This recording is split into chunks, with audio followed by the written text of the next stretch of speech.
السلام عليكم ورحمة الله وبركاته. الحمد لله إن الحمد لله نحمده ونستعينه ونستغفره ونؤمن به ونتوكل عليه ونعوذ بالله من شرور أنفسنا ومن سيئات أعمالنا من يهده الله فلا مضل له ومن يضلله فلا هادي له ونشهد أن لا إله إلا الله وحده لا شريك له وأشهد أن محمدا عبده ورسوله الذي أرسله بالحق بشيرا ونذيرا وداعيا إلى الله بإذنه وسراجا منيرا أما بعد فقد قال الله تعالى وتبارك في كلامه المجيد بعد أعوذ بالله من الشيطان الرجيم يا أيها الذين آمنوا قوا أنفسكم وأهليكم نارا إلى آخر الآية. وقال النبي الأمين رسول الله صلى الله عليه وسلم لا تزال طائفة من أمتي ظاهرين على الحق لا يضرهم من خذلهم حتى يأتي أمر الله وهم كذلك. قال رسول الله صلى الله عليه وسلم الحياء لا يأتي إلا بخير. قال رسول الله صلى الله عليه وسلم خيركم من تعلم القرآن وعلمه إلى آخر الحديث. আলহামদুলিল্লাহ, যাবতীয় প্রশংসা, যাবতীয় গুণগান একমাত্র কেবলমাত্র আল্লাহ সুবহানাহু ওয়া তাআলার দরবারে, যে আল্লাহ রাব্বুল আলামিনের অশেষ মেহেরবানিতে আমরা জুমআ মসজিদে আজানের পূর্বে উপস্থিত হওয়ার সুযোগ এবং তৌফিক পেয়েছি, যে আল্লাহ রাব্বুল আলামিন আমাদের কবুল করেছেন। সেই মহান রবের দরবারে আমরা হৃদয়ের গভীরতম প্রদেশ থেকে, অন্তরস্থল থেকে শুকরিয়া আদায় করে সকলে বলি আলহামদুলিল্লাহ। শত কোটি দুরূদ ও সালাম বর্ষিত হোক আখিরি জামানার মানবতার মুক্তির দূত, মানবতার মুক্তির দিশারি, যার আদর্শকে বাস্তবায়নের জন্যই আজকে আমাদের এই সামান্য ক্ষুদ্র প্রচেষ্টা। নবীর প্রতি দুরূদ বর্ষিত হোক, সকলে বলি সাল্লাল্লাহু আলাইহি ওয়াসাল্লাম। প্রিয় উপস্থিতি, সংক্ষিপ্ত সময়ের আলোচনা, অত্যন্ত সংক্ষিপ্ত সময় আমরা আলোচনা করব পবিত্র কুরআন মাজিদের 104 নম্বর সূরা, সূরা হুমাযার আলোকে 5 শ্রেণীর অপরাধীর উপর ইনশাআল্লাহ। আল্লাহ সুবহানাহু ওয়া তাআলা 5 শ্রেণীর ব্যক্তিকে অপরাধী বলেছেন। আচ্ছা বলেন তো, আল্লাহ যাদেরকে অপরাধী বলেছেন তারা কি ছোট অপরাধী না তারা বড় অপরাধী?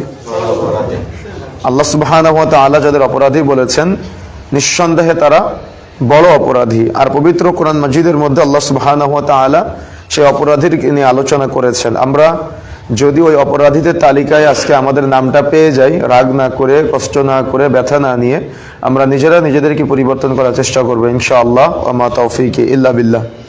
তো মূল কথা, আমরা কোরআন মাজিদ থেকে আলোচনা করলে মূলত তাফসিরের আলোচনা হয়ে যায়। তো তাফসিরের আলোচনার কয়েকটা রুলস আছে। 1 নম্বর রুলস হলো কোরআনের আলোচনা হবে কোরআন দিয়ে, অর্থাৎ কোরআনের ব্যাখ্যা হবে কোরআন মাজিদ দিয়ে।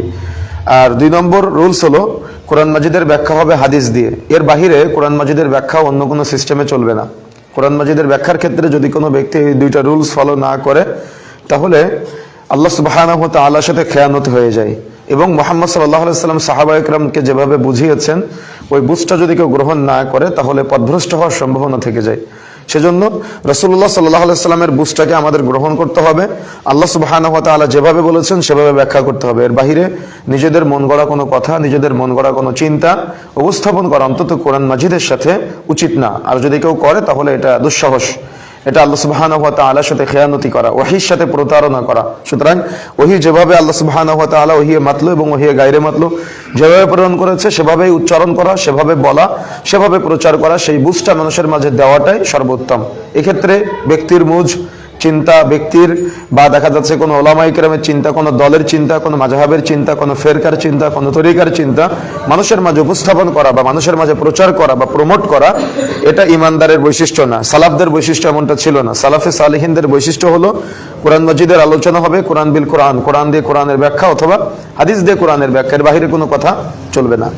তো কোরআন মাজিদের 104 নম্বর সূরা, সূরা হুমাযা, হুমাজা এটা রাসূলুল্লাহ সাল্লাল্লাহু আলাইহি ওয়াসাল্লাম যখন মক্কায় ছিলেন তখন নাজিল হয়েছে। আল্লাহ রাসূল সাল্লাল্লাহু আলাইহি ওয়াসাল্লাম আপনারা সবাই অবগত আছেন হিজরত করে মক্কা থেকে মদিনায় চলে গিয়েছিলেন, তাই না? তো মক্কা থেকে মদিনায় যাওয়ার আগে এই অপরাধীগুলো সাব্যস্ত হয়েছে। তার মানে এটা মাক্কি জীবনের অপরাধী, যে 5 জন অপরাধীকে নিয়ে আলোচনা করা হয়েছে।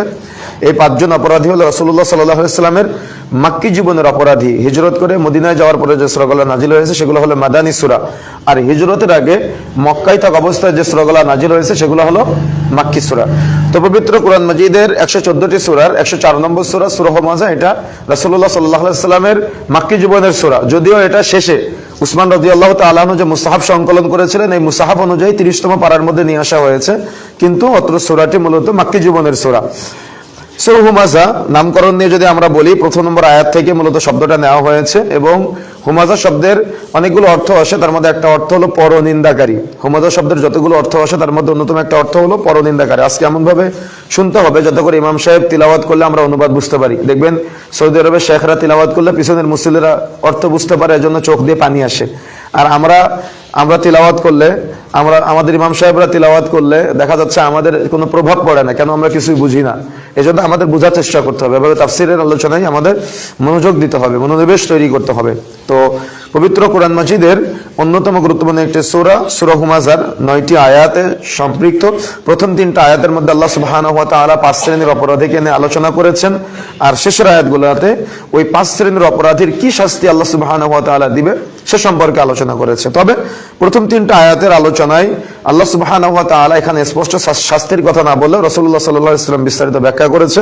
আমরা সেই ব্যাখ্যাগুলো আপনাদেরকে শোনানোর চেষ্টা করব ইনশাআল্লাহ। আসুন আমরা মূল আলোচনায় প্রবেশ করি। আউযু বিল্লাহি মিনাশ শাইতানির রাজীম। বিতাড়িত শয়তান হতে আমরা আল্লাহর নিকট আশ্রয় প্রার্থনা করছি। বিসমিল্লাহির রহমানির রহিম। পরম করুণাময় অসীম দয়ালু আল্লাহর নামে আমরা শুরু করছি। ওয়াইলুল লিকুল্লি হুমাযাতিল লুমাযা। এখানে 1 নম্বর আয়াতে আল্লাহ রাব্বুল আলামিন 2 শ্রেণীর অপরাধীকে নিয়ে আলোচনা করেছে। ওয়াইলুল লিকুল্লি হুমাযাতিল লুমাযা। ধ্বংসপ্রাপ্ত ওই ব্যক্তি তারা কারা? যারা হুমাযা এবং যারা লুমাযা। এখানে হুমাযা একটা অপরাধী, লুমাযা আর একটা অপরাধী। একটা শব্দের অর্থ হলো সামনে নিন্দাকারী, আর একটা শব্দের অর্থ হলো পিছনে নিন্দাকারী। হুমাযা এবং লুমাযা দুইটা শব্দের পৃথক অর্থ। একটা হলো সামনে নিন্দা আর একটা হলো পিছনে নিন্দা। আমরা পিছনে নিন্দাটা অনেকেই বুঝি, কিন্তু সামনে নিন্দাটা আমরা অনেকেই বুঝি না। সামনে নিন্দাটা হলো, যদি রাসূলের ভাষায় ব্যাখ্যা করি বা সালাফরা যেভাবে বুঝিয়েছেন সেই বুঝটা যদি আপনি নেন তাহলে বুঝতে সুবিধা হবে। একজন ব্যক্তি প্রচুর অর্থ সম্পদ হয়েছে তার, বা প্রচুর ক্ষমতা আছে তার, বা প্রচুর মান সম্মান আছে তার। এখন ওই ব্যক্তি 5 জন ব্যক্তির সামনে একজন আল্লাহর বান্দা কোনো একটা অপরাধ হয়তো করেছে, সে গোপনে অপরাধ করেছে, কিন্তু 5 জন ব্যক্তির সামনে আল্লাহর ওই বান্দাকে জানা তা বলে অপমান করে। কথা কি বুঝতে পেরেছেন? রাসূলুল্লাহ সাল্লাল্লাহু আলাইহি ওয়াসাল্লাম না, স্বয়ং আল্লাহ সুবহানাহু ওয়া তাআলা বলছেন সে হলো অপরাধী, যে ওই 5 জন ব্যক্তির সামনে আল্লাহর কোনো একজন বান্দাকে অপমান করে, অপদস্থ করে। সালাফগণ বলছেন, ওলামা ইকরাম বলছেন যে ও অপরাধী কেন সাব্যস্ত হবে? কেন? আল্লাহ সুবহানাহু ওয়া তাআলা তার প্রত্যেক বান্দাকে একটা ইজ্জত দিয়েছে, একটা মর্যাদা দিয়েছে, একটা সম্মান দিয়েছে। মানুষ মাত্র ভুল হতে পারে, মানুষ মাত্র অপরাধ হতে পারে, মানুষ মাত্র অন্যায় হতে পারে, কিন্তু একজন বান্দা হয়ে আরেকজন বান্দার প্রকাশ্যে নিন্দা করবে, প্রকাশ্যে 5 জন ব্যক্তির সামনে একজন ব্যক্তিকে যা না তা বলে অপমান করবে, এটা ইসলামে নিষিদ্ধ। রাসূলুল্লাহ সাল্লাল্লাহু আলাইহি ওয়াসাল্লাম নিষেধ করে দিয়েছেন, আল্লাহ সুবহানাহু ওয়া তাআলা নিষেধ করে দিয়েছেন। সুতরাং অনেক সময় আমাদের একটা বদঅভ্যাস আছে, যে বদঅভ্যাসটা হলো আমরা বারবার মানুষকে বলি যে আমি তো কারোর পিছনে কিছু বলতে পারি না, আমি যা বলার সব সামনাসামনি বলে দিই। কেমন কিছু মানুষ আছে না আমাদের সমাজে, তারা মুখে মুখে কথায় কথায় বলে যে আমি কারোর পিছনে বলে দিতে পারি না, আমি যা বলার সব সামনাসামনি বলে দিই। আর আপনাকে উদ্দেশ্য করে আল্লাহ বলেছেন এ হলো সামনে নিন্দাকারী, এ হলো অপরাধী। কেন? আপনি আল্লাহর কোনো একজন বান্দাকে 5 জন ব্যক্তির সামনে যা না তা বলে অপমান করেছেন, যদিও সে অপরাধী, সে কিন্তু অপরাধী। অপরাধীকে নিয়েও আপনি অপরাধীকে সামনাসামনি অপমান করতে পারবেন না, নিন্দা করতে পারবেন না। জাগতিক বিষয়ের অপরাধগুলা নিয়ে যদি আপনি আল্লাহর কোনো এক বান্দার সে এমন অপরাধ করেছে সামনাসামনি নিন্দা করে যদি আপনি তার অপরাধটাকে ক্ষমা করে দেন, বা আপনি যদি অপরাধটাকে গোপন রাখেন, তাহলে এর অনেক ফজিলত আছে, এর অনেক। রাসূলুল্লাহ সাল্লাল্লাহু আলাইহি ওয়াসাল্লাম থেকে এই যে আপনি চমৎকার একটা, তার মানে আল্লাহর কোনো একজন বান্দার উপরে আপনি দয়া করলেন, মায়া করলেন, ভালোবাসা দেখালেন, এর চমৎকার প্রতিদান আল্লাহ সুবহানাহু ওয়া তাআলা আপনাকে দিবে। সুতরাং প্রিয় বন্ধুরা আমার আপনার অনেক সময় বলতে মন চাই যে একজন ব্যক্তি কোনো একটা অপরাধ করেছে, হয়তো আপনি গোপনে দেখে ফেলেছেন, হয়তো আপনি গোপনে বুঝে ফেলেছেন, কিন্তু আপনি পাঁচজন ব্যক্তির সামনে তাকে যা না তা বলে অপমান করে ছেড়ে দিলেন, এটা কিন্তু ইসলামে নিষিদ্ধ, এটা ইসলামে জায়েজ নেই, এটা চলবে না। সুতরাং অপমান করা থেকে, অপদস্থ করা থেকে আমাদেরকে বিরত থাকার চেষ্টা করতে হবে। যদি আপনি তা না করেন তো কি হবে কিয়ামতের মাঠে? শাস্তি স্বরূপ আপনি কিয়ামতের মাঠে যখন দাঁড়াবেন, আপনার আমার তো অনেক অপরাধ আছে, যে অপরাধ আল্লাহ সুবহানাহু ওয়া তাআলা ছাড়া আর কেউ জানে না, আছে না এমনটা? এই অপরাধগুলা আল্লাহ রাব্বুল আলামিন কিয়ামতের মাঠে সব মানুষকে উদ্ঘাটন করে দিবে, সব মানুষকে আল্লাহ রাব্বুল আলামিন জানিয়ে দিবে, বলে দিবে। তার মানে আল্লাহ সুবহানাহু ওয়া তাআলা সকল মানুষের সামনে আপনার আমার পাপগুলা উন্মুক্ত করে দিবে। আর আমরা যদি চাই যে আমরা যে আমাদের জীবনে ভুল করেছি, অন্যায় করেছি, গুনাহ করেছি, যেগুলো আল্লাহর সাথে সম্পৃক্ত, আল্লাহ ছাড়া আর কেউ জানে না, আমরা কিন্তু এখানে ফেরেশতা না, আমাদের কিন্তু গোপন পাপ আছে। আমরা যদি আমাদের আমলনামার দিকে তাকাই তাহলে দেখা যাবে যে আমাদের আমলনামায় অনেক গোপন পাপ, অনেক গোপন গুনাহ। নিজেদের আমলনামার দিকে যদি নিজেরা দৃষ্টিপাত দেই তাহলে দেখা যাবে যে আমাদের নিজেদের প্রতি নিজেদের ঘৃণা জন্ম হচ্ছে, যে আমি এত পাপ করেছি, আমি এত গুনাহ করেছি, আমি এত অন্যায় করেছি। বলেন তো, আপনাকে যদি কেউ সামনাসামনি অপমান করতো আপনার কেমন লাগতো?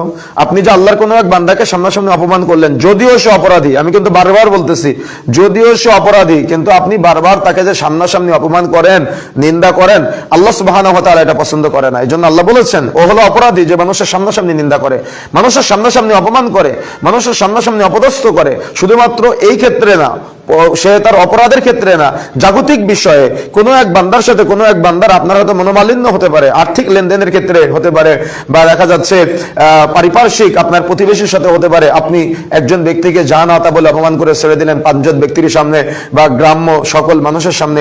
রাসূলুল্লাহ সাল্লাল্লাহু আলাইহি ওয়াসাল্লাম স্বয়ং আল্লাহ সুবহানাহু ওয়া তাআলা এটা নিষেধ করেছেন এবং এটা বড় অপরাধী, আল্লাহ সুবহানাহু ওয়া তাআলা তাকে অপরাধী বলেছেন। 2 নম্বর অপরাধী হলো পিছনে নিন্দা। তবে উলামায়ে কেরাম এই পিছনে নিন্দাটাকে আবার দুই ভাগে ভাগ করেছেন, এক গীবত আর একটা হলো অপবাদ। গীবত আর অপবাদ যদি আপনারা বুঝে থাকেন তাহলে বুঝতে সুবিধা হবে। গীবতটা হলো যে একজন ব্যক্তি একটা অপরাধ করেছে, অপরাধীকে নিয়ে সমালোচনা করা, মানুষের কাছে বলে বেড়ানো তার অগোচরে। আর মনে করেন আব্দুর রহমান একটা অপরাধ করে নাই, কিন্তু আপনি আব্দুর রহমানকে নিয়ে বানিয়ে বানিয়ে বললেন যে এটা করেছে, ও ওটা করেছে, কিন্তু আসলে সে অপরাধ করে নাই। মনে রাখার চেষ্টা করবেন, ও যে অপরাধ করে নাই আর আপনি যে বানিয়ে বানিয়ে বললেন, এই বানিয়ে বানিয়ে বলার কারণে আপনি অপরাধী হয়ে যাবেন। কি অপরাধী হবেন? আপনি হলেন অপবাদ দাতা। অপবাদ যে দেয় এ হলো চরম অপরাধী। আর এর অপরাধটা হলো বান্দা কেন্দ্রিক পাপ, এটা কিন্তু আল্লাহ কেন্দ্রিক পাপ না। এটা কি কেন্দ্রিক পাপ বলেন তো? এটা হলো বান্দা কেন্দ্রিক পাপ। পৃথিবীতে পাপ দুই ধরনের, একটা হলো আল্লাহ কেন্দ্রিক পাপ আর একটা হলো বান্দা কেন্দ্রিক পাপ। আল্লাহ কেন্দ্রিক পাপ আল্লাহ সুবহানাহু ওয়া তাআলা চাইলে ক্ষমা করতে পারে, কিন্তু বান্দা কেন্দ্রিক পাপ যদি কোনো বান্দা ক্ষমা না করে তো আল্লাহ রাব্বুল আলামিন তাকে ক্ষমা করবে না। সুতরাং আপনি এই জীবদ্দশায় কতজন কোনো অপরাধ করে নাই কিন্তু আপনি বানিয়ে বানিয়ে বলেছেন। আমাদের মা বোনেরা জানি না কথা শুনতেছে কিনা, তবে মা বোনদের মাঝে কিন্তু এই প্রবণতাটা অনেক বেশি আছে যে তারা অগোচরে বানিয়ে বানিয়ে অনেক কথা বলে। আজকে আমাদের দিনী ভাইদের মাঝেও অনেকের মাঝে ফাটল তৈরি করে দেওয়ার জন্য দেখা যাচ্ছে তিলকে তাল বানিয়ে, হ্যাঁ কে না বানিয়ে, না কে হ্যাঁ বানিয়ে নানা রকম ভাবে কথাগুলো উপস্থাপন করে। একজন আরেকজনের বিরুদ্ধে দেখা যাচ্ছে সে অপরাধটা করে নাই কিন্তু বানিয়ে বানিয়ে বলে। আপনি যে অপরাধটা করলেন এই অপরাধের শাস্তি কি আপনি কি কখনো বিবেচনা করেছেন? এটা বান্দা কেন্দ্রিক পাপ, এটা আল্লাহ কেন্দ্রিক পাপ না। আল্লাহ সুবহানাহু ওয়া তাআলার কাছে চাইলে আপনি যে পাপ থেকে ক্ষমা পাবেন এমনটা না। কিয়ামতের মাঠে ওই বান্দা যদি আপনার ক্ষমা করে তো আল্লাহ সুবহানাহু ওয়া তাআলা আপনাকে ক্ষমা করবে। ওই বান্দা যদি আপনার ক্ষমা না করে তো আল্লাহ রাব্বুল আলামিন তো আপনাকে ক্ষমা কিয়ামতের মাঠে করবে না। তাহলে আপনি যে কারোর আপনি তার অগোচরে এবং প্রকাশ্যে অপ্রকাশ্যে তাকে নিয়ে বানিয়ে বানিয়ে অপবাদ দিলেন, এই অপবাদটাকে আপনার কাছে অনেক ছোট মনে হয়, অপবাদটাকে আপনি অনেক ছোট মনে করে নিয়েছেন, হালকা করে মনে করে নিয়েছেন, কিন্তু এটা কখনো হালকা না, এটা অনেক বড় অপরাধ। এই অপরাধ যদি কারোর সাথে করে থাকেন ইসলামী শরীয়তের পরিভাষায় ওই ব্যক্তির কাছে মৃত্যুবরণ করার আগে ক্ষমা চাইতে হবে। যদি আপনি ক্ষমা না চান আর ওই অবস্থায় যদি মৃত্যুবরণ করেন কিয়ামতের মাঠে কিন্তু কঠিন শাস্তির আওতায় আসতে হবে। কেমন শাস্তি? ওই যে তার আপনার যত নেকি আছে, যতজনকে নিয়ে অপবাদ দিয়েছেন সবার আমলনামায় আপনার নেকিগুলো যেতে থাকবে, আর নেকি যেতে যেতে যখন সব শেষ হয়ে যাবে নেকির ভান্ডার, তখন তাদের পাপগুলো আবার আপনার আমলনামায় আসা শুরু করে দিবে। এই পিছনে নিন্দার আরেকটা ব্যাখ্যা হলো, পিছনে নিন্দাটা মূলত যেটা বুঝিয়েছেন ওলামায়ে কেরাম সেটা হলো একজন ব্যক্তি কোনো একটা অপরাধ করেছে। এতক্ষণ তো বললাম অপরাধ করে নাই, আপনি বানিয়ে বানিয়ে বললেন, কিন্তু এখন বলতে চাচ্ছি যে একজন ব্যক্তি একটা অপরাধ করেছে, অপরাধ করলে তাকে কি বলা হয়? অপরাধী বলা হয়। তাহলে গীবত কাকে বলে? অপরাধীকে নিয়ে তার অগোচরে মানুষকে বলা, ও কিন্তু অপরাধ করেছে, ও কিন্তু গুনাহ করেছে, ও কিন্তু ভুল করেছে। ভালো করে বুঝবেন, ও কি করেছে? ও ভুল করেছে বিধায় ও অপরাধী। এই ভুল করার পরে তার ভুলকে নিয়ে মানুষের সামনে আপনি বলে বেড়ালে, মানুষের তার মানে তার অগোচরে মানুষের কাছে তাকে ছোট বানালে, তাকে খাটো করলে, তাকে নিন্দা করলে, তাকে অপমান করলে, তাকে অপদস্থ করলে, আল্লাহ সুবহানাহু ওয়া তাআলা বলেছেন আপনি অপরাধী। কি বিষয়টা কেমন হয়ে গেল না? ও বেচারা অপরাধ করলো, অপরাধ করার পরেও যদি আমি বলি তো আল্লাহ বলছেন অপরাধী। কেন আল্লাহ সুবহানাহু ওয়া তাআলা বলেছেন এই কথা? আপনি কি জানেন? প্রথম যে শব্দটা বলেছিলাম না, সামনে নিন্দা, এই সামনে নিন্দা মানুষ কেন করে জানেন? আত্মার প্রশান্তির জন্য, তাছাড়া আর কোনো কারণ নাই। একটাই কারণ, সেটা হলো তার আত্মার প্রশান্তি, তাছাড়া আর কোনো কারণে কোন ব্যক্তি মানুষের সামনাসামনি অপমান করে না। একমাত্র কারণ ওলামায়ে কেরাম বলেছেন সেটা হলো তার নিজের আত্মার প্রশান্তি। সে নিজে শান্তি পায়, সে নিজে প্রশান্তি পায়, সে নিজে তৃপ্তি পায়, যার কারণে সে মানুষের সামনাসামনি অপমান করে। সেম একইভাবে মানুষ মানুষের বিরুদ্ধে অপবাদ দেয় কেন? একটাই কারণ অপবাদ দেওয়ার, সেটা হলো নিজে নিজে আত্মার প্রশান্তি পায়, তাছাড়া অন্য কোনো কারণ নেই অপবাদ দেওয়ার। শুধু সে নিজে প্রশান্তি পায়, নিজে ফিল করে যে তার থেকে নিজে আমি ভালো, বা সে মানুষের কাছে খারাপ, আমি মানুষের কাছে ভালো। আর মানুষের পিছনে মানুষ কেন নিন্দা করে? এখানেও একটাই কারণ, নিজের আত্মার প্রশান্তি, এছাড়া অন্য কোনো কারণে মানুষ মানুষের পিছনেও নিন্দা করে না। দেখবেন চায়ের দোকানগুলো এখন এক একটা সংসদ ভবন, মাদ্রাসার অফিসগুলো এক একটা সংসদ ভবন, মসজিদগুলো এক একটা সংসদ ভবন, নিজের ঘর স্বামী স্ত্রী মা বোন একসাথে বসে সংসদ ভবন বানিয়েছে। গ্রামে কার কি হয়েছে, মহল্লায় কার কি হয়েছে, এগুলা নিয়ে সমালোচনা করতে করতে করতে করতে আমাদের জীবন পার হয়ে যায়, তাই না? এজন্যই তো গ্রামের মুরব্বীরা বলে 3 মহিলা যেখানে কলকাতা শহর সেখানে। তার মানে 3 মহিলা একসাথে হলে গ্রামে সব আলোচনা সেখানে হয়। অমুক ভাবি কি করেছে, অমুক চাচি কি করেছে, অমুক বোন কি করেছে, অমুকের ছেলে কি করেছে, অমুক কোথা থেকে ইনকাম করে, অমুকের ইনকাম সোর্স কি, অমুকের কোথায় কি আছে, কোথায় কত বিঘা সম্পত্তি আছে, কার কি আছে, খুঁটি নাটি যা কিছু আছে সব খুঁজে বের করে। কি তাই নয়? কি চলতেছে না আজকে আমাদের সমাজে? এগুলা অহরহ চলতেছে। এজন্য আল্লাহ সুবহানাহু ওয়া তাআলা সতর্ক করে বলছেন। আর এই অপরাধ মানুষ একটাই কারণে করে, সেটা হলো নিজের আত্মার প্রশান্তির জন্য। মানুষকে ছোট করে নিজে, মানুষের অর্থাৎ অপর মানুষকে ছোট করে নিজে আত্মার প্রশান্তি পেতে চাই, নিজে আত্মার ফিল পেতে চাই, নিজে আত্মার তৃপ্তি দিতে চাই। এই জন্য আল্লাহ সুবহানাহু ওয়া তাআলা তাকে অপরাধী বলেছেন। আর এই অপরাধ শুধুমাত্র কি অপরাধ? এই অপরাধ কিয়ামতের মাঠে এমন কাল হয়ে দাঁড়াবে আপনার, এই অপরাধ কিয়ামতের মাঠে আপনার এমন শাস্তির আওতায় নিয়ে আসবে। এখানে কিন্তু আমরা ফেরেশতা না, প্রত্যেকের গোপন পাপ আছে, প্রকাশ্য পাপ আছে। দেখেন, যদি আপনি পৃথিবীতে কোন একজন বান্দা সে প্রকাশ্যে পাপ করেছে বা অপ্রকাশ্যে পাপ করেছে, আপনি দেখেছেন জাগতিক বিষয়ের পাপ, তার আমলনামার সাথে সংশ্লিষ্ট পাপ, ইবাদত সংশ্লিষ্ট না, ভালো করে মনে রাখবেন, তার আমলনামার সাথে সংশ্লিষ্ট পাপ, সে ভুল করেছে, আপনি যদি কাউকে না বলেন তাহলে ক্ষতি হয়ে যাবে না, খুব ভালো করে মনে রাখবেন।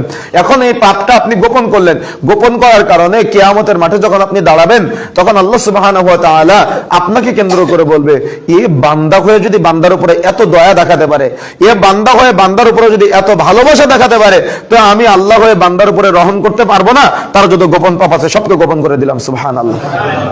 কি বুঝলেন আপনি? আমি কি বুঝলাম? কিন্তু আমাদের বদঅভ্যাস কি? আমাদের বদঅভ্যাস, আমাদের বদ খাসলত, আমাদের বদ চিন্তা, আমাদের বদ স্বভাব হলো এগুলা বলার জন্য মুখ চুলকায় আর শোনার জন্য কান চুলকায়। কি বাস্তবতা না?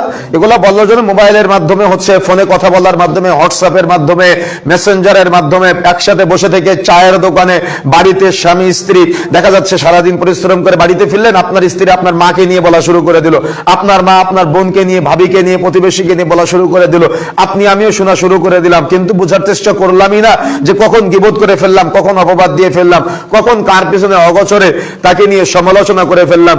আমরা কখন এটা উপলব্ধি করার চেষ্টা করি না। অথচ ইসলাম এটা সব থেকে বেশি অনীহা, অনুৎসাহ প্রদান করেছে, যাতে করে কেউ নিজের পাপ নিয়ে চিন্তা করুক। আজকে দেখেন আমরা কয়জন আমরা আমাদের পাপ নিয়ে চিন্তা করি?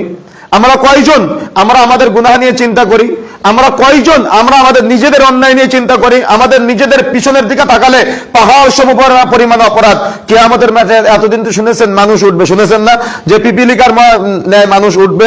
আজকে শুনে রাখেন, কিয়ামতের মাঠে মানুষ তো উঠবে, উঠবে মানুষের সাথে সাথে মানুষের কাঁধে করে মানুষের পাপের বোঝা নিয়ে উঠবে। কাঁধে দেখতে পাবে, প্রত্যেকে তার পাপের বোঝা কাঁধে কিয়ামতের মাঠে সে দেখতে পাবে। তো আমাদের নিজের পাপের বোঝা কত বেশি, আমাদের নিজের গুনাহ কত বেশি, এটা নিয়ে আমরা চিন্তা না করে আমরা আজকে অন্যের পাপ, অন্যের গুনাহ, অন্য ব্যক্তি কি করেছে, কার বউ কোথায় কি করেছে, কে কোথা থেকে ইনকাম করে, কার ইনকাম সোর্স কি, কার কোন চিন্তা, এগুলা কিন্তু আজকে আমাদের ব্রেনের ভিতরে ঘুরপাক খায়। এই জন্য প্রিয় বন্ধুরা আমার, মাইকের আওয়াজ যতদূর যাচ্ছে, আমি আপনাদেরকে একটা উৎসাহ দিতে চাই যে অন্যের পাপ নিয়ে সমালোচনা না করে, অন্যের পাপ নিয়ে আপনার চিন্তা না করে, অন্যের পাপ নিয়ে আপনি কখনো এমনটা চিন্তা করবেন না যে অন্য ব্যক্তি কোথায় কি করলো, অন্য ব্যক্তির কোথায় কি ইনকাম সোর্স, অন্য ব্যক্তির কোথায় কি আছে, এটা নিয়ে গীবত না করে, পরনিন্দা না করে, পরচর্চা না করে, নিজের আমল নামায় কতটুকু নেকি আছে, নিজের আমল নামায় কতটুকু সওয়াব আছে, নিজের আমল নামায় কতটুকু গুনাহ আছে, আমার এই গুনাহ থেকে আমি কিভাবে মুক্ত হতে পারি, আমার এই গুনাহ থেকে আমি কিভাবে আল্লাহ সুবহানাহু ওয়া তাআলার কাছে আমি সম্মানিত হতে পারি। আমার গুনাহ নিয়ে যদি আমার বিচারের বাটে হিসাব হয়, আমি তো জান্নাতে যেতে পারবো না। আমার যদি অবস্থা হয়, তা আমি কেন আরেকজনের পিছনে লাগলাম, আমি কেন আরেকজনের সমালোচনা করলাম, আমি কেন আরেকজনকে নিয়ে গীবত, তহমত, অপবাদে জড়ালাম? না, এটা আমার কাজ না। এটা আমি মুমিন, আমি ইমানদার, আমি কেন আরেকজনকে নিয়ে সমালোচনা করব, আমি কেন আরেকজনের পিছনে লাগবো, আমি কেন আরেকজনকে নিয়ে অপবাদ দিব? এটা না, বরং আমি সবসময় চেষ্টা করবো আমার মুমিন ভাইয়ের, আমার ইমানদার ভাই, সে যদি কোনো ভুলও করে থাকে সেটা গোপন করার। কথা বুঝেন নাই? আজকে আমাদের দিনী ভাইয়ের এক জায়গায় গিয়ে দেখি, একদিন গিয়ে দেখলাম 10 জন একসাথে আছে, পরের সফরে গিয়ে দেখি 10 জন 10 জায়গায় ছিন্ন ভিন্ন। কেন এমনটা হচ্ছে?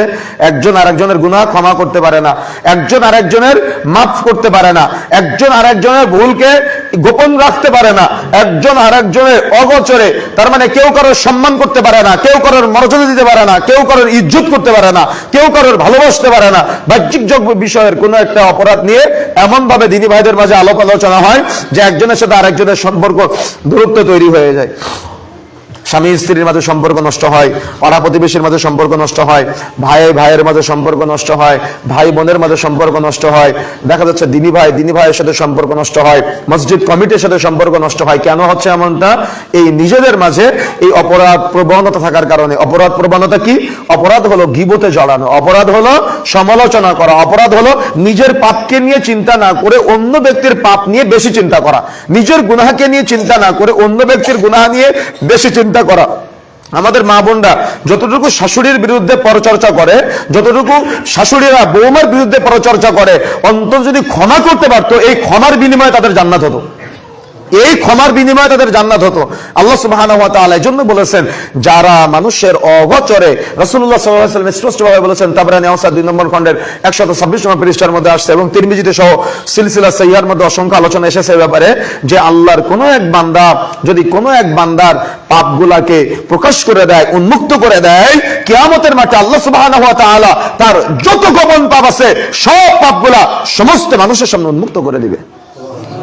কি বুঝলেন আপনি? কি বুঝলেন? সব মানুষের সামনে আপনার আমার যত গোপন পাপ আছে, আপনার পাপ আপনার সন্তান হয়তো জানে না, আপনার পাপ যেটা করেছেন আপনার স্ত্রী হয়তো জানে না, আপনার প্রতিবেশী হয়তো জানে না, সবাই আপনাকে দেখা যাচ্ছে যে সুফি ভাবে, কিন্তু আপনার আমার জীবন আমল নামায় এত এত এত গোপন পাপ আছে যে পাপগুলা নিজেদের প্রতি ঘৃণা জন্মায়। এই পাপগুলা যদি আমরা চাই উদ্ঘাটন না হোক, এই পাপগুলা যদি আমরা চাই উন্মোচন না হোক, আল্লাহ সুবহানাহু ওয়া তাআলা ক্ষমা করে দিক আমাদের, তাহলে আজকে থেকে আমার জবান বন্ধ রাখতে হবে। যত কথা কম বলা যায় তত দ্রুত জান্নাত, যত কথা কম বলবেন তত দ্রুত সফলতা, আর যত কথা বেশি বলবেন, যত কথার মধ্যে বেশি থাকবেন, যত বেশি শুনবেন, তত আমি অপরাধে জড়িয়ে যাব। সুতরাং কম শুনতে হবে, কম বলার চেষ্টা করতে হবে, প্রয়োজনের বাহিরে কোনো কথা বলা থেকে, প্রয়োজনের বাহিরে কারোর সাথে মিশা থেকে, প্রয়োজনের বাহিরে কোনো কথা শ্রবণ করা এবং বলা থেকে বিরত থাকার চেষ্টা করতে হবে। তাহলে পাপাচার থেকে বিরত থাকা যাবে, গুনাহ থেকে বিরত থাকা যাবে, অন্যায় থেকে বিরত থাকা যাবে। চেষ্টা করলে পারবো, অবশ্যই পারবো আমরা। আর যার বিরুদ্ধে অপবাদ দিয়েছি, গীবত করেছি, আজকে নসিহত করে যেতে চাই, যদি আপনার মনে থাকে তাহলে তার কাছে ক্ষমা চেয়ে নেবেন, আর যদি ওই ব্যক্তি মারা যায় তার নামে সাদাকা করে দিবেন, তা না হলে কিয়ামতের মাঠে কিন্তু আপনার নেকিগুলো সব তার আমল নামায় চলে যাবে। যদি সাদাকা করে দেন তার নিয়তে, তাহলে হয়তো আপনার একটা পথ উন্মুক্ত হলো যে আল্লাহ রাব্বুল আলামিন যেন এই সাদাকার নেকিটা তার আমল নামায় দিয়ে আমাকে পাপ থেকে বাঁচায়। কথাকে বুঝতে পেরেছেন? আর সব থেকে সম্ভব যদি হয়, এটা যেহেতু বান্দা কেন্দ্রিক পাপ, যদি ওই বান্দা বেঁচে থাকে তার কাছে ক্ষমা চেয়ে মৃত্যুবরণ করার চেষ্টা করতে হবে, তা না হলে কিয়ামতের মাঠে কিন্তু জবাব দেওয়া লাগবে। কিয়ামতের মাঠে অপরাধীদের তালিকায় আপনার আমার নাম চলে আসবে। সুতরাং সতর্ক হতে হবে, সাবধান হতে হবে। পারবো ইনশাআল্লাহ? চেষ্টা করতে হবে। আমরা কিন্তু চেষ্টা করলেই পারবো। সুতরাং অপরাধ কিন্তু আমরা অনেক হালকা মনে করি, অপরাধকে আমরা অনেক ছোট মনে করি, কিন্তু অপরাধটা হালকা না, অপরাধটা ছোট না, অপরাধটা অনেক বড় অপরাধ, যার কারণে আল্লাহ অপরাধী বলেছেন। এই অপরাধকে আপনি ছোট মনে করেন, কিন্তু একটা অপরাধের কারণে প্রতিবেশীর মাঝে সম্পর্ক নষ্ট হয়, আত্মীয়তার সম্পর্ক নষ্ট হয়, স্বামী স্ত্রীর সম্পর্ক নষ্ট হয়, মা ছেলের মধ্যে সম্পর্ক নষ্ট হয়, ভাই বোনের মধ্যে সম্পর্ক নষ্ট হয়। আপনি ছোট বলেন কিভাবে? এটা তো ছোট অপরাধ না, এটা বড় অপরাধ। তবে এই ক্ষেত্রে আরেকটা মাসআলা বলে দেয়, উসুল হাদিসের পরিভাষায় যদি কেউ শরীয়ত নিয়ে আপনাদের মাঝে কোনো ভুল মাসআলা বলে দেয়, পাবলিক প্লেসে যদি কাউকে ভুল পথ দেখায়, তার মানে দিন মানার ক্ষেত্রে, জান্নাত পাওয়ার ক্ষেত্রে যদি কেউ ভুল পথ দেখায়, তাহলে ওই ভুল পথে যাতে করে মানুষ পথিক না হয়, এজন্য আপনি মানুষকে সতর্ক করতে হবে। কথা বুঝতে পেরেছেন? তার মানে একজন ব্যক্তি জাগতিক বিষয় না, আখেরাতের বিষয়, জান্নাতের বিষয় যেখানে থাকবে, একজন ব্যক্তি হয়তো আপনাকে জাহান্নামের দিকে নিয়ে যাচ্ছে, একটা জাল হাদিস বলল, ভুল পদ্ধতিতে আপনাকে শিক্ষা দিল, ভুল পদ্ধতি আপনার মাঝে প্রচার করলো, এবং এই ভুল পদ্ধতির এগেনস্টে যখন আপনি সহিহ হাদিস পাবেন, যখন আপনি দেখা যাচ্ছে যে পবিত্র কোরআন মাজিদের স্পষ্ট বর্ণনা পাবেন, তখন তার প্রতি আপনি আবার তাকলিদ করবেন না, মুকাল্লিদ না হয়ে তখন স্পষ্ট সহিহ বর্ণনাটা আবার মানুষকে বলে দিতে হবে। কেন? যদি আপনি না বলেন মানুষ গোমরাহী হবে, যদি আপনি না বলেন মানুষ জাহান্নামের দিকে যাবে। সুতরাং এটাকে আবার গীবত বলা যাবে না, এটাকে গীবত বলা যাবে না, এটা হলো ইসলাহ, এটা হলো সংশোধন। মানুষ যদি অপরাধে জড়ায়, মানুষ যদি পাপ করে, মানুষ সেই পাপ যদি জাগতিক হয়, দুনিয়াবি কোনো উদ্দেশ্য হয়, বা সে ব্যক্তি কেন্দ্রিক পাপ হতে পারে, বা তার দেখা যাচ্ছে পরিবার কেন্দ্রিক হতে পারে, যদি সে অপরাধগুলো করে থাকে, তাহলে তার এই অপরাধগুলোর কারণে আপনি তার পাপটাকে গোপন রাখতে পারেন, যদি আপনি পাপটা বুঝতে পারেন। কিন্তু যদি কোনো ব্যক্তি আল্লাহ সুবহানাহু ওয়া তাআলা কেন্দ্রিক, মুহাম্মদ সাল্লাল্লাহু আলাইহি ওয়াসাল্লাম কেন্দ্রিক মিথ্যা কথা বলে, মিথ্যা কথা প্রচার করে, জাল হাদিসের বর্ণনা দেয়, জাল হাদিস প্রমোট করে, তাহলে কি করতে হবে? তাহলে ওই যে ব্যক্তি জাহান্নামের দিকে আপনাকে আমাকে ধাবিত করবে, ওই যে ব্যক্তি জাহান্নামের দিকে আমাকে আপনাকে আহ্বান জানাবে, ভুল তথ্য প্রচার করবে, রাসূলের বিরুদ্ধাচরণ করবে, ওই বিরুদ্ধাচরণ করার কারণে আমাকে আপনাকে কি করতে হবে? সঠিকটা জানার পরে সঠিকটা পৌঁছে দেওয়ার চেষ্টা করতে হবে, সঠিকটা প্রচার করার চেষ্টা করতে হবে। কথা কি বুঝতে পেরেছেন? এটা আবার গীবতের আওতায় আসবে না, বা অপবাদের আওতায় আসবে না। সুতরাং সতর্ক হতে হবে, সাবধান হতে হবে। আমাদেরকে শরীয়তের এই বিষয়গুলো খুঁটিনাটি বিষয় মনে না করে, গুরুত্বপূর্ণ বিষয় মনে করে আমাদেরকে পরিবর্তন হওয়ার চেষ্টা করতে হবে। 2 নম্বর আয়াতে আল্লাহ রাব্বুল আলামিন অপরাধীদের পরিচয় দিতে গিয়ে বলছেন, আল্লাযী জামাআ মালাও ওয়া আদ্দাদা। অপরাধী হলো তারাই যারা সম্পদকে জমা করে রাখে, কুক্ষিগত করে রাখে, দান সাদাকা করে না, যাকাত আদায় করে না। তার মানে প্রথম নম্বর আয়াতে সামাজিক আলোচনা, 2 নম্বর আয়াতে একটু আমাদের ইবাদত সংক্রান্ত আর্থিক ব্যাপারে আলোচনা করা হয়েছে। যে 2 নম্বর অপরাধী কারা? তারা হলো আল্লাযী জামাআ মালাও ওয়া আদ্দাদা। অপরাধী হলো তারাই যারা সম্পদকে কুক্ষিগত করে রাখে, জমা করে রাখে, এরা দান সাদাকা করে না, এরা যাকাত আদায় করে না, আর এরা কি করে? বারবার গণনা করে। এরা কি করে? এই টাকাটা বা এদের যে সম্পদ কোথায় কি আছে, কোথায় কতটুকু আছে, সবগুলা বারবার গণনা করে, আর নিজে নিজে প্রশান্তি পায়। দেখেছেন, এই 5টা অপরাধটাই প্রত্যেকটার সাথে তার মানে সম্পৃক্ত, প্রত্যেকটার সাথে সম্পৃক্ত। কিভাবে? সামনে নিন্দা কেন করে? আত্মার প্রশান্তির জন্য। পিছনে নিন্দা কেন করে? আত্মার প্রশান্তির জন্য। সম্পদ জমা কেন রাখে? আত্মার প্রশান্তির জন্য। কুক্ষিগত করে কেন রাখে? আত্মার প্রশান্তির জন্য। কেন সম্পদকে বারবার গণনা করে? এটাও আত্মার প্রশান্তির জন্য, এছাড়া অন্য কোনো কারণ নেই। অন্য কোনো কারণ আছে আপনি দেখাতে পারবেন কেন করে? দেখেন আল্লাহ সুবহানাহু ওয়া তাআলা কত চমৎকার ভাবে আপনাকে আমাকে বুঝিয়েছেন, কিন্তু আমরা বোঝার চেষ্টা করি নাই। আমি বিভিন্ন জায়গায় মাহফিলে জিজ্ঞাসা করেছি এই আয়াত বলার পরে যে জাকাতের সম্পদ হিসাব করতে গেলে আপনার জাকাতের নেসাব কত ভরিতে। অনেক মুসলমান ভাইয়েরা আছে সালাত আদায় করে, পরহেজগার দাবি করে, কিন্তু জাকাতের স্বর্ণের কত ভরিতে নেসাব জানে না, রূপার কত ভরিতে নেসাব এখনো পর্যন্ত তারা জানার চেষ্টা করে না। অথচ আল্লাহ রাব্বুল আলামিন বলছেন তারা দান সাদাকা করে না, তারা জাকাত আদায় করে না, তারা বারবার গণনা করে, সম্পদকে কুক্ষিগত করে রাখে। আল্লাহ রাব্বুল আলামিন তাদেরকে অপরাধী বলেছেন। আপনি কিভাবে বিষয়টা বিবেচনা করবেন? কেন আপনি জানবেন না? যাকাত একটা ফরজ ইবাদত, এটা আপনাকে জানতেই হবে। যাকাত যদি আপনি সঠিকভাবে আদায় না করেন, কিয়ামতের মাঠে আপনার এই সম্পদের ময়লা, যাকাতটা হলো সম্পদের ময়লা। আচ্ছা, একটু শীতের দিনে একটু সবাই এগিয়ে আসেন, আমাদের দিনী ভাইরা আসতেছে, বসতে পারতেছে না। প্রত্যেকে জায়গাটা আমরা একটু অক্ষ করে দিই, ছেড়ে দিই, প্রত্যেকে নিজে নিজে জায়গা থেকে আমরা একটু এগিয়ে। আচ্ছা, খুতবা শেষ হওয়ার পরে সালাতের জায়গা উপরে আছে, আমরা একটু জায়গা করে দিই প্রত্যেকে। তো আমরা যে কথা বলছিলাম যে জাকাত যদি আপনি সঠিকভাবে আদায় না করেন তাহলে ক্ষতি কি হতে পারে? ক্ষতি তো আমার মনে, আমি যতটুকু বুঝি যে আপনাদের জানা থাকার কথা যে কিয়ামতের মাঠে এই সম্পদটা বিশাল সাপে রূপান্তরিত করা হবে, যে সাপটা আপনার কাঁধে পেঁচিয়ে দেওয়া হবে এবং ওই সাপের দুইটা মুখ থাকবে, দুই মুখ দিয়ে আপনার আমার দুই চোয়ালে যদি আমরা জাকাত আদায় না করি তাহলে ওই সাপ দংশন করতে থাকবে। আপনার স্ত্রীর জাকাত আপনার স্ত্রীর, আপনার সন্তানের জাকাত আপনার, আপনার জাকাত আপনার। অর্থাৎ জাকাতটা ব্যক্তি কেন্দ্রিক ইবাদত, পরিবার কেন্দ্রিক ইবাদত না। অনেকে ভুল করে, অনেকে ভাবে যে সবার একসাথে সম্পদ হিসাব করে জাকাত আদায় করবো না। জাকাত ব্যক্তির উপরে ফরজ, ব্যক্তির সম্পদের নিসাব পরিমাণ পূর্ণ হলে জাকাত আদায় করবে। কথা ভালো করে মনে রাখবেন। স্বর্ণ আর রূপাকে প্রাথমিকভাবে বোঝানো হয়েছে। জাকাতের স্বর্ণের নিসাব যদি আপনি বিবেচনা করেন, স্বর্ণের 7.5 ভরি আর রূপার 52.5 ভরি। তবে এখানে একটা সমস্যা সেটা হলো যে রাসূলুল্লাহ সাল্লাল্লাহু আলাইহি ওয়াসাল্লামের যুগে 7.5 ভরি স্বর্ণের দাম যেটা ছিল 52.5 ভরি, তৎকালীন সময় একই মূল্য ছিল। কিন্তু এখন কি একই মূল্য আছে? তাহলে মাসালা কি হবে? জাকাত আদায় কিভাবে করবে আমাদের দিনী ভাইয়েরা, আমাদের বোনেরা জাকাত কিভাবে দিবে? তাই না? প্রশ্ন আসতে পারে কিনা, চিন্তা আসবে। এজন্য আমাদেরকে একটু সালাফরা কি বলেছেন, আমাদের মুরব্বীরা কি বলেছেন, এটা একটু আমাদের যাচাই বাছাই করতে হবে, তাহলে আমাদের ভুল কম হবে। দেখেন, যেহেতু স্বর্ণের কথা বলা হয়েছে, রূপার কথা বলা হয়েছে, যদি কেউ স্বর্ণের হিসেবে জাকাত আদায় করে সে গুনাহগার হবে না। তবে ওলামায়ে কেরাম উত্তম বিবেচনার কথা বলেছে। উত্তম বিবেচনা চিন্তা করতে গেলে আপনারা হয়তো জানা থাকার কথা, সৌদি আরবের সবচেয়ে বড় ফতোয়া বোর্ড লাজনার ফতোয়া অনুযায়ী এবং বাংলাদেশের নির্ভরযোগ্য আমাদের সালাফিদের কয়েকটা ফতোয়া বিভাগ আছে। মাসিক আত-তাহরিকের ফতোয়া বিভাগ আছে, মাসিক আল ইখলাসের ফতোয়া বিভাগ আছে, মাসিক আল ইতিসামের ফতোয়া বিভাগ আছে, আরাফাতের ফতোয়া বিভাগ আছে। এই সার্বিক ফতোয়া বোর্ডগুলোর সমন্বয় করে যদি একটা সামারি আপনাদের মাঝে বলি, বুঝতে সুবিধা হবে। যদি কেউ স্বর্ণের হিসেবে জাকাত আদায় করে জায়েজ, গুনাহগার হবে না। তবে গরিবের হক বিবেচনায় উত্তম হলো রূপার হিসেবে জাকাত দিয়ে দেওয়া। কথা কি বুঝতে পেরেছেন? কি বুঝতে পারলেন? তার মানে স্বর্ণের 7.5 ভরির দাম প্রায় 14-15 লক্ষ টাকা, আর 52.5 ভরি রূপার দাম 1 লাখ বা 1,05,000 টাকা। বাজার মূল্য হিসেবে কম বেশি হতে পারে। তো এই যে 1 লক্ষ টাকা আপনার গচ্ছিত আছে, বলেন তো যদি আপনি উত্তম বিবেচনায় জাকাতটা বের করে দিতেন তাহলে কত না সুন্দর হতো। যেহেতু ওলামায়ে কেরাম বলেছেন যে গরিবের হক বিবেচনায় রূপার হিসেবে জাকাত দিয়ে দেওয়াটাই উত্তম। এজন্য আমাদের দিনী ভাইদেরকে নসিহত করব যে আমরা আমাদের সম্পদের ময়লাটাকে আমরা বের করে দিব। কথা কি বুঝতে পেরেছেন? যেহেতু আল্লাহ স্বর্ণের কথা বলেছে, রূপার কথা বলেছে, আমি স্বর্ণের হিসেবে জাকাত আদায় করব যখন আল্লাহ তৌফিক দিবে। কিন্তু যেহেতু আল্লাহ রূপার কথাও বলেছে, আমার 52.5 ভরি রূপার সমমূল্যের আল্লাহ সুবহানাহু ওয়া তাআলা যে আর্থিক নিয়ামত দান করেছে, আমার উচিত যে আল্লাহ আমাকে 1 বছর 1 লক্ষ টাকা গচ্ছিত রাখার তৌফিক দিল, আমি ওই আল্লাহর জন্য 2.5% অর্থাৎ 2,500 টাকা বের করে দিতে পারবো না? যে আল্লাহ আপনাকে 1 লাখ টাকা দিল, 1 লক্ষ টাকা 1 বছর আপনার কাছে থাকলো। আজকে কয় তারিখ? আজকে হলো 2 তারিখ জানুয়ারি মাসের 2026 সালের। আজকে যদি আপনার রূপার হিসেবে নিসাব পরিমাণ পূর্ণ হয় সম্পদ, তাহলে আজকে যে আপনাকে জাকাত দিতে হবে এমনটা কিন্তু আল্লাহ বলে নাই।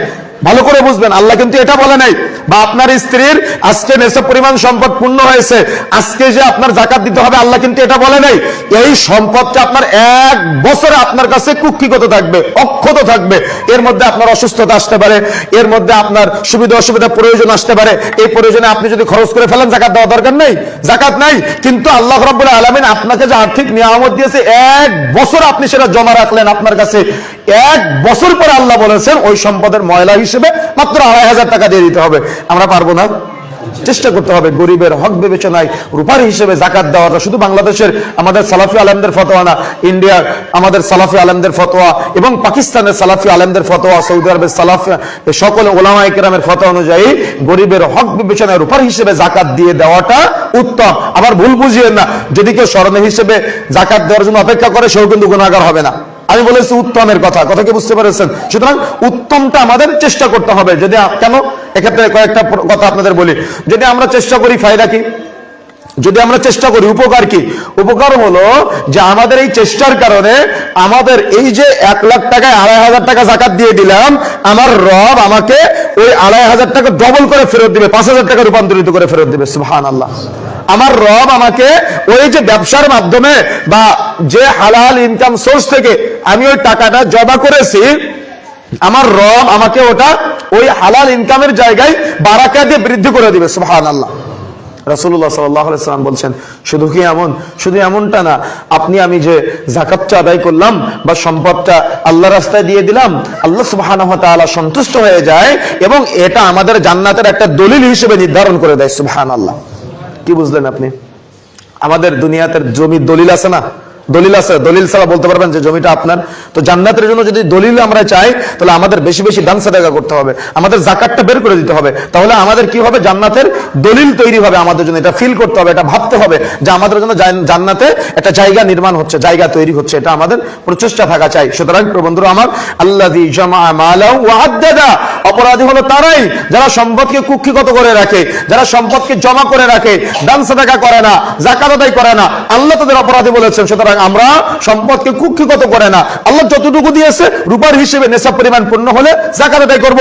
যদি নেশাব পরিমাণ সম্পদ পূর্ণ না হয়, আল্লাহ যতটুকু সম্পদ দিয়েছে সামর্থ্য অনুযায়ী 5 টাকা, 10 টাকা, 50 টাকা, আমার যেখানে সুবিধা, যেখানে প্রয়োজন, সাদাকায় জারিয়ার অপশন আছে, সেখানে আমি এমনি দান সাদাকা করব। কথা কি বুঝতে পেরেছেন? সুতরাং এই অপশনটা চালু রাখতে হবে। যদি আপনি না রাখেন, অন্তর শক্ত হয়ে যায়, অন্তর কর্কশ হয়ে যায়, অন্তর একেবারে কঠিন হয়ে যায়। যার কারণে আল্লাহ বলেছেন এই অপরাধগুলো হলো অন্তরের অপরাধ, এই অপরাধগুলো হলো আত্মার অপরাধ। সুতরাং এই আত্মার অপরাধের সাথে যাতে করে আমরা না জড়াই, এই জন্য আমাদের সম্পদকে জমা করে রাখা এবং বারবার গণনা করা থেকে বিরত থাকতে হবে। তবে এক্ষেত্রে শরীয়তের আর একটা মাসালা আছে। অনেকেই এই ভুল একটা মাসালা প্রচার করে যে ব্যবসায়িক কাজে গুনাগুনি করা যাবে না। এটা আবার ভুল চিন্তা, এটা কিন্তু ভুল চিন্তা। আপনি যখন কারোর সাথে লেনদেন করবেন, তখন আপনার গুনাগুনি করতে হবে। টাকা নিবেন, গুনে নিবেন, টাকা দিবেন, গুনে দিবেন, ওটার সাথে এই মাসালা চলবে না। এটা হলো আপনার কুক্ষিগত সম্পদ, কোথায় কয় বিঘা আছে, কোন ব্যাংকে কত টাকা আছে, কোন জায়গায় আপনি কত টাকা কার কাছে পাবেন, এগুলা সব বারবার গণনা করেন। এটাকে মূলত বোঝানো হয়েছে এগুলার মাধ্যমে মানুষ হৃদয় প্রশান্তি পায়, এগুলার মাধ্যমে মানুষ হৃদয় বড় হয়, যার কারণে মানুষ এবং অনেক সময় হৃদয় কঠিন হয়ে যায়, অহংকারী হয়ে যায়। সুতরাং তাদেরকে মূলত বলা হয়েছে। কিন্তু ব্যবসার ক্ষেত্রে, আদান প্রদানের ক্ষেত্রে অবশ্যই গুনে দিবেন, গুনে নিবেন, এটা হলো সুন্নাহ। এক্ষেত্রে ভুল করিয়েন না। আবার 3 নম্বর আয়াতে 5 নম্বর অপরাধীকে আল্লাহ সুবহানাহু ওয়া তাআলা চমৎকারভাবে বিশ্লেষণ করে বলছেন, ইহসাবু আন্না মালাহু আখলাদা। আল্লাহ বলছেন তারা হলো এমন অপরাধী যে সম্পদকে তারা চিরস্থায়ী মনে করে, বা সম্পদের মাধ্যমে নিজেকে চিরস্থায়ী মনে করে। আমি বলেছি, আল্লাহ সুবহানাহু ওয়া তাআলা বলছেন কি পৃথিবীতে নাই এমন মানুষ যারা সম্পদ বেশি হয়ে যাওয়ার পরে এই সম্পদকে চিরস্থায়ী মনে করে, বা এই সম্পদ বেশি হওয়ার মাধ্যমে নিজেকে আজীবন চিরস্থায়ী হিসেবে দুনিয়াতে টিকিয়ে রাখতে চায়, দুনিয়াতে আজীবন বেঁচে থাকতে চায়, দুনিয়াতে অমরণ, তার মানে অমর হয়ে থাকতে চায়। সম্ভব কি সেটা? সম্ভব নয়। সুতরাং আপনি মারা যাওয়ার পরে আপনার সম্পদ আপনার সন্তানদের মাঝে সেটা কিন্তু ভাগ বন্টন হয়ে যাবে। আপনি মারা যাওয়ার পরে আপনার এই সম্পদ কিন্তু আপনার কাফনের পকেটে করে আপনার কবরে দিয়ে আসা হবে না, বা আপনি সম্পদের মাধ্যমে দুনিয়াতে কোনো উপকারও পাবেন না। সুতরাং আল্লাহ বলছেন, ইহসাবু আন্না মালাহু আখলাদা। তারা মনে করে তাদের এই সম্পদ দুনিয়াতে তাদের চিরস্থায়ী করে রাখবে, তারা মনে করে তাদের এই সম্পদের মাধ্যমে তারা দুনিয়াতে আজীবন চিরস্থায়ী হয়ে থাকবে, তারা মনে করে তাদের এই সম্পদ দুনিয়ার সবকিছু। কিন্তু না, তাদের এই সম্পদ একদিন কাল হয়ে দাঁড়াবে, তাদের এই সম্পদ একদিন তাদেরকে অপরাধী বানাবে। তাদের এই সম্পদ যদি তারা সঠিক পথে ব্যয় না করতে পারে, কিয়ামতের মাঠে কঠিন জবাব, কঠিন থেকে কঠিন জবাব তাদের দেওয়া লাগবে। দেখেন, এই সম্পদকে কুক্ষিগত করে রাখে, বা সম্পদ জমা রাখে, বা সম্পদকে চিরস্থায়ী মনে করে, বা সম্পদের মাধ্যমে নিজেকে চিরস্থায়ী মনে করে, বলেন তো এই অপরাধটা মানুষ কিসের প্রশান্তির জন্য করে? দেখেছেন? তাহলে 5টা অপরাধের কথা আল্লাহ বলেছেন। 5টা অপরাধী হলো আত্মার প্রশান্তির জন্য, 5টা অপরাধী হলো সামাজিক, মানুষের মাঝে মিল, মহব্বত, ভালোবাসা তৈরি করার জন্য, মানুষ যে মানুষের জন্য, মানুষ যে মানুষের কল্যাণে, এটা আল্লাহ বুঝিয়েছেন। কিন্তু মানুষ যখন মানুষের কল্যাণে থাকবে না, মানুষ যখন মানুষের অকল্যাণে নিজেদের জিহ্বা, নিজেদের জবান, নিজেদের কানের শ্রবণ শক্তি ব্যবহার করবে, বা নিজেদের অর্থ শক্তি বা নিজেদের পেশি শক্তি ব্যবহার করবে, তখন আল্লাহ তাদেরকে অপরাধী বলেছেন। আপনি কি বুঝেছেন? আল্লাহ সুবহানাহু ওয়া তাআলা চাই তার বান্দাদের মাঝে মিল থাকুক, আল্লাহ সুবহানাহু ওয়া তাআলা চাই তার বান্দাদের মাঝে মহব্বত থাকুক, আল্লাহ সুবহানাহু ওয়া তাআলা চাই কোন বান্দার হয়তো আল্লাহ অনেক টাকা দিয়েছে, কোন বান্দাকে আল্লাহ হয়তো একটু কম অর্থ দিয়েছে, কিন্তু উভয়ের মাঝে যাতে করে সমঝোতা তৈরি হয়, কেউ অহংকারী বনে না যায়, কেউ কোনো প্রকার একজন বেশি পেয়ে সম্পদ সেজন্য অহংকারী হয়ে আরেকজনকে হেয় তুচ্ছ তাচ্ছিল্য না করে। এজন্য আল্লাহ সুবহানাহু ওয়া তাআলার এই বার্তা, কেউ যেন অধিক সম্পদ পেয়ে সে অহংকারী হয়ে এই সম্পদকে চিরস্থায়ী মনে না করে, বা সম্পদের মাধ্যমে নিজেকে চিরস্থায়ী মনে না করে। আল্লাহ সুবহানাহু ওয়া তাআলা আমাকে আপনাকে এই সতর্কবাণী এখানে করেছেন। কেন করেছেন? যাতে করে মানুষ কঠিন হৃদয়ের না হয়, যাতে করে মানুষ মানুষের প্রতি নরম হয়, যাতে করে মানুষ মানুষের মর্যাদা অক্ষুণ্ণ রাখতে পারে, মানুষ মানুষের মূল্যায়ন করতে পারে। সুতরাং দেখেন, যারা এই মূল্যায়ন করতে পারে না, যারা অক্ষত রাখতে পারে না, যারা অবমূল্যায়ন করে, তাদের সম্পর্কে আল্লাহ বলছেন, দেখেন এই যে অপরাধগুলোর কথা বললাম না, এই অপরাধীদের কিন্তু পৃথিবীর অনেক মানুষ আছে যাদেরকে আপনারা সফল মনে করেন, যাদের টাকা বেশি হয়ে যাওয়া, জমি জায়গা বেশি হয়ে যাওয়া, বা যারা গীবত তহমত বেশি করে, তাদেরকে কিন্তু অনেক মানুষ ভয়ও পায় এবং তাদেরকে অনেক সম্মান দিয়ে কথা বলে। কিন্তু দেখেন আল্লাহ বলছেন কাল্লা, তুমি তাদেরকে যতই সফল মনে করো না কেন, তুমি তাদেরকে যতই দুনিয়ার এস্টাবলিশড মনে করো না কেন, আল্লাহ বলছে কাল্লা, কখনো না, তারা কখনো সফল না, লায়ুনবাদান্না ফিল হুতামা, বরং তারা হুতামা নামক জাহান্নামে নিক্ষিপ্ত হবে। তার মানে আপনি যাকে আইডল মনে করতেছেন ও হুতামা নামক জাহান্নামে যাবে। আপনাকে আল্লাহ রাব্বুল আলামিন হয়তো অর্থ নামক নিয়ামতটা একটু কম দিয়েছে, কিন্তু কুষ্টিয়া শহরে 10 তলা বিল্ডিং এর নিচ দিয়ে যাচ্ছেন আর ভাবতেছেন আল্লাহ অমুক ব্যক্তিকে 10 তলা বিল্ডিং দিল, আমাকে কেন দিল না? কি এমনটা চিন্তা আসে না ব্রেনে? কিন্তু অমুক ব্যক্তির 10 তলা বিল্ডিং যে সুদের টাকায়, আর আল্লাহ যে আপনাকে সুদ থেকে বঞ্চিত রেখেছে, সুদ থেকে বিরত রেখেছে, আল্লাহ আপনাকে বেশি ভালোবাসে না তাকে বেশি ভালোবাসে? আপনি আল্লাহর ভালোবাসা বুঝেন না কেন? কেন আপনার হৃদয় এত কঠিন? কেন আপনি এই বিবেচনা আপনার মাঝে নাই? কেন আপনি তাকে সফল মনে করলেন? সে তো সুদের লেনদেন করে, সে তো হারাম ভাবে ইনকাম করে এটা করেছে। আপনার জান্নাতের সহজ পথ আর তার জন্য জান্নাতের পথটা অনেক কঠিন, কিন্তু আপনি এটা উপলব্ধি করেন না কেন? আপনি এটা বুঝেন না কেন? কেন আপনি তাকে সফল মনে করে নিজেকে ব্যর্থ মনে করেন? কেন আপনি নিজেকে আল্লাহ সুবহানাহু ওয়া তাআলা নিজের কাছে আল্লাহকে অপরাধী বানান? আপনি আল্লাহকে অপরাধী বানাবেন কেন? আল্লাহ আপনাকে বেশি ভালোবাসে, আপনি ভালোবাসা বুঝেন নাই, আপনি ভালোবাসাকে বিশ্লেষণ করেন নাই। বরং আল্লাহ বলছেন আপনি যাকে আইডল মনে করেন, আপনি যাকে সফল মনে করেন, কাল্লা, কিয়ামতের মাঠে লায়ুনবাদান্না ফিল হুতামা, সে সফল হবে না, সে হুতামা নামক জাহান্নামে নিক্ষিপ্ত হবে। আল্লাহ নিজে বর্ণনা দিচ্ছেন, ওয়ামা আদরাকা মাল হুতামা, মুহাম্মদ তুমি কি জানো সে হুতামা নামক জাহান্নামটা কি জিনিস? আল্লাহ মুহাম্মদ সাল্লাল্লাহু আলাইহি ওয়াসাল্লামকে বলছেন না আমাদেরকে বলতেছেন? কাকে বলতেছেন? তাফসীরের ব্যাখ্যা হলো মুহাম্মদ সাল্লাল্লাহু আলাইহি ওয়াসাল্লামকে বলা মানে মুহাম্মদ সাল্লাল্লাহু আলাইহি ওয়াসাল্লামের উম্মতদেরকে বলা। তোমরা আমাদেরকে বলতেছে মুহাম্মদের উম্মত, তোমরা কি জানো সেই যে হুতামা নামক জাহান্নামে তাদেরকে দেওয়া হবে? ওই হুতামা নামক জাহান্নাম কেমন জাহান্নাম? নারুল্লাহিল মুকাদা, এটা হলো আল্লাহর তৈরি প্রজ্বলিত আগুন, যে আগুন জ্বলতেছে, প্রজ্বলিত আগুন, যে আগুন জ্বলতেছে। আপনি সফল মনে করেন যাকে, তার জন্য হুতামা নামক জাহান্নাম প্রস্তুত। মৃত্যুর পরে সে সফল হবে না, তাকে হুতামা নামক জাহান্নামে নিক্ষিপ্ত হবে, হুতামা নামক জাহান্নামে দেওয়া হবে। তারপরে আয়াতে আল্লাহ বলছেন আল্লাতী তাত্তালিউ আলাল আফিদা, এই জাহান্নামের আযাব এমন ভাবে তাকে দেওয়া হবে তার আত্মাটা চূর্ণ বিচূর্ণ হয়ে যাবে, আত্মা ফেটে যাবে, আত্মা গলে যাবে। এখন বলেন তো এই শাস্তির ব্যাপারে আত্মার কথা কেন এসেছে আয়াতের মধ্যে? আল্লাতী তাত্তালিউ আলাল আফিদা কেন বলেছেন আল্লাহ? তার আত্মাকে চূর্ণ বিচূর্ণ কেন করা হবে? তার আত্মা ফাটিয়ে কেন দেওয়া হবে? তার আত্মা গলিয়ে কেন দেওয়া হবে? কেন আল্লাহ কথা বললেন? কারণ এই অপরাধগুলো সবগুলো হলো আত্মা কেন্দ্রিক অপরাধ। মানুষ তার আত্মার প্রশান্তির জন্য মানুষ গীবত করে, মানুষ তার আত্মার প্রশান্তির জন্য মানুষ মানুষের অপবাদ দেয়, মানুষ মানুষের আত্মার প্রশান্তির জন্য মানুষ মানুষকে সামনাসামনি নিন্দা করে, সামনাসামনি অপমান করে, সামনাসামনি অপদস্থ করে, মানুষ তার আত্মার প্রশান্তির জন্য সম্পদকে কুক্ষিগত করে রাখে, জমা করে রাখে, বারবার গণনা করে, দান সাদাকা করে না, সম্পদকে চিরস্থায়ী মনে করে, সম্পদের মাধ্যমে নিজেকে চিরস্থায়ী মনে করে। এজন্য আল্লাহ বলছেন আল্লাতী তাত্তালিউ আলাল আফিদা, যেহেতু তার আত্মার প্রশান্তির জন্য এই দুনিয়াতে এগুলো পেয়েছিল, করেছিল, এজন্য তাদের আত্মাকে চূর্ণ বিচূর্ণ করে দেওয়া হবে, আত্মাকে ফাটিয়ে দেওয়া হবে, আত্মাকে গলিয়ে দেওয়া হবে। দেখেন তারপরে আল্লাহ বলছেন ইন্নাহা আলাইহিম মুসাদা, তাদের এমন জাহান্নামে দেওয়া হবে। এই হুতামা নামক জাহান্নামটা হলো আবদ্ধ জাহান্নাম, আবদ্ধ অবস্থায় আছে। আপনারা প্রেসার কুকার চেনেন? প্রেসার কুকারে গোস্ত রান্না করলে সময় বেশি লাগে না খোলা কড়ায় গোস্ত রান্না করলে সময় বেশি লাগে? খোলা কড়ায় বেশি লাগে না প্রেসার কুকারে? কম সময় লাগে। প্রেসার কুকারে হলো আবদ্ধ, প্রেসার কুকার কি আবদ্ধ। আর সায়েন্সের ভাষায়ও আবদ্ধ জায়গায় আগুন লাগলে সেই আগুনের তেজ বেশি, খোলা জায়গায় আগুন লাগলে সেই আগুনের তেজ কম। তো আবদ্ধ জায়গায় যদি আগুন জ্বালানো হয় তো ওই আগুনের তেজ অনেক বেশি থাকে, অনেক প্রখর থাকে। আল্লাহ বলছেন পরের আয়াতে, আপনাদের আমাদের অনেক চিন্তা থাকতে পারে যে আবদ্ধ হলে দরজা কোথায়? আল্লাহ বলছেন ফি আমাদিম মুমাদ্দাদা, জাহান্নামের দরজা আছে, কিন্তু ঢুকানোর পরে দরজায় খুঁটি কেটে দেওয়া হবে, বন্ধ করে দেওয়া হবে, সিলগালা করে দেওয়া হবে। তবে আর একটা তাফসীর পাওয়া যায় যে জাহান্নামের মধ্যে এরকম বিশাল বিশাল খুঁটি থাকবে, যে খুঁটির সাথে তাদেরকে শিকল দিয়ে বেঁধে বেঁধে শাস্তি দেওয়া হবে যাতে করে তারা জাহান্নাম থেকে বের হতে না পারে, আগুন থেকে সিটকে বাইরে না চলে আসতে পারে। এজন্য আমাদেরকে, যাদেরকে আমরা আইডল মনে করি, যাদেরকে আমরা সফল মনে করি, যাদেরকে আজকে গীবত তহমতের কারণে, সম্পদ বেশি হওয়ার কারণে আমরা যাদেরকে ভয় করে চলি, যাদেরকে সম্মান ইজ্জত করি, তাদের সম্পর্কে আল্লাহ বলছেন যে তারা অপরাধী। এই অপরাধীদের কিন্তু আল্লাহ রাব্বুল আলামিন তার মানে স্তরে স্তরে সাজিয়ে আমাদের মাঝে উপস্থাপন করে বলে দিয়েছেন।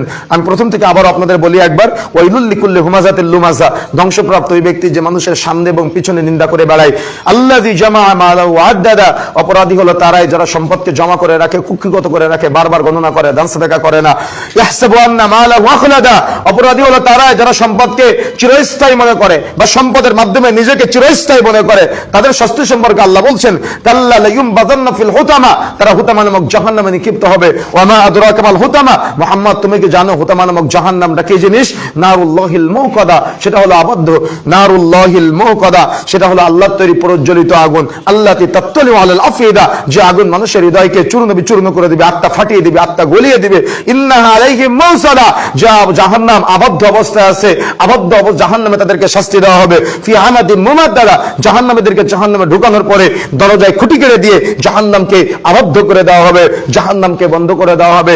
জাহান্নামের মধ্যে, অর্থাৎ জাহান্নামীদেরকে জাহান্নামে দেওয়ার পরে দরজায় খুঁটি কেড়ে তাদেরকে আবদ্ধ জাহান্নামের মধ্যে শাস্তি দেওয়া হবে। সুতরাং প্রিয় বন্ধুরা আমার, আমরা কিন্তু আজকে অপরাধগুলোকে অনেক ছোট মনে করি, আমরা কিন্তু অপরাধগুলোকে অনেক হালকা মনে করি, আমরা কিন্তু অপরাধগুলোকে অনেক হেয় তুচ্ছ তাচ্ছিল্য করে কিন্তু অপরাধগুলোর সাথে আমাদের দিনী ভাইরা জড়াই, প্রতিবেশীরা জড়াই, আমরা স্বামী স্ত্রীরা জড়াই, মা ছেলে বা দেখা যাচ্ছে বাবা ছেলে তারা জড়াই, ভাই ভাই জড়াই। সুতরাং আসুন আমরা অপরাধগুলো থেকে বিরত থাকার চেষ্টা করি। পারবো ইনশাআল্লাহ?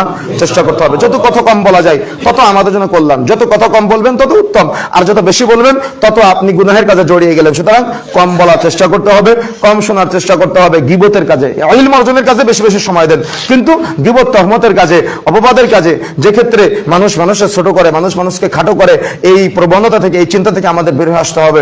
আর সর্বোপরি আমাদের চেষ্টা করতে হবে যে আল্লাহ রাব্বুল আলামিন আমাদের ব্রেন নামক যে নিয়ামত দান করেছে, এই নিয়ামত দিয়ে আমরা স্মরণ করবো যে আমরা নিজেরা কি কি পাপ করেছি। ওই পাপগুলো স্মরণ করে আল্লাহর কাছে তওবা করা, আল্লাহর কাছে অনুতপ্ত হওয়া, আল্লাহর কাছে ক্ষমা চাওয়া, এই সিস্টেমটা আমাদের জারি রাখতে হবে।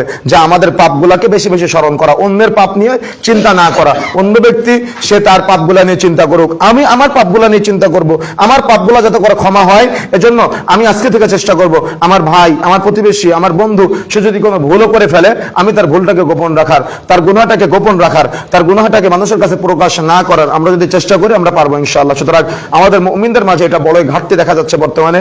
আমাদের মুসলিমদের মাঝে এই আমলের প্রচন্ড ঘাটতি দেখা যাচ্ছে। আমরা কিন্তু সালাতে রফুল আদায় করি, সালাতে জোরে আমিন বলি, সহিভাবে সালাত আদায় করি, সবকিছু ঈমান আমল আকীদার ক্ষেত্রে সব ঠিক আছে, কিন্তু আমরা গীবত তহমতের ক্ষেত্রে আমরা যাতে করে এগিয়ে না যাই সেদিকে আমাদের খেয়াল রাখতে হবে। আমরা যাতে করে আল্লাহ সুবহানাহু ওয়া তাআলার নৈকট্যশীল বান্দাদের অন্তর্ভুক্ত হতে পারি, আমাদেরকে সেদিকেও খেয়াল রাখতে হবে। আর যদি আমরা সেই খেয়ালটা রাখতে চাই, তাহলে আমাদেরকে চেষ্টা করতে হবে অন্যের সমালোচনা না করা, অন্যের গীবত তহমত না করা, নিজের পাপ নিয়ে, নিজের গুনাহ নিয়ে ভাবা, নিজের গুনাহ নিয়ে চিন্তা করা, নিজের গুনাহ নিয়ে আল্লাহর কাছে কান্নাকাটি করা, নিজের গুনাহগুলো নিয়ে আল্লাহর কাছে তওবা করা। আল্লাহ রাব্বুল আলামিন আমাদের সবাইকে তৌফিক দান করুন। আল্লাহুম্মা আমিন।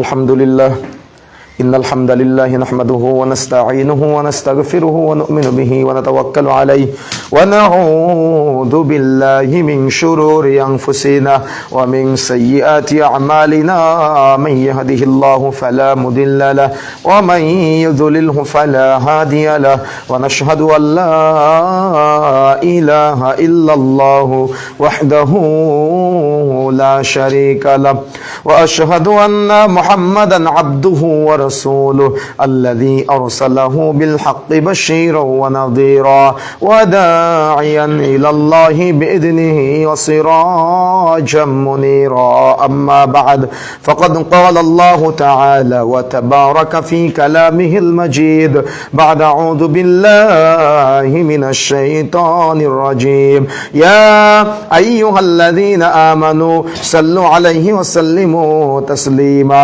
اللهم صل على محمد وعلى آل محمد كما صليت على إبراهيم وعلى آل إبراهيم إنك حميد مجيد اللهم بارك على محمد وعلى آل محمد كما باركت على إبراهيم وعلى آل إبراهيم إنك حميد مجيد رب ارحمهما كما ربياني صغيرا رب ارحمهما كما ربياني صغيرا رب ارحمهما كما ربياني صغيرا رب ارحمهما কামা রাব্বায়ানি সাগীরা।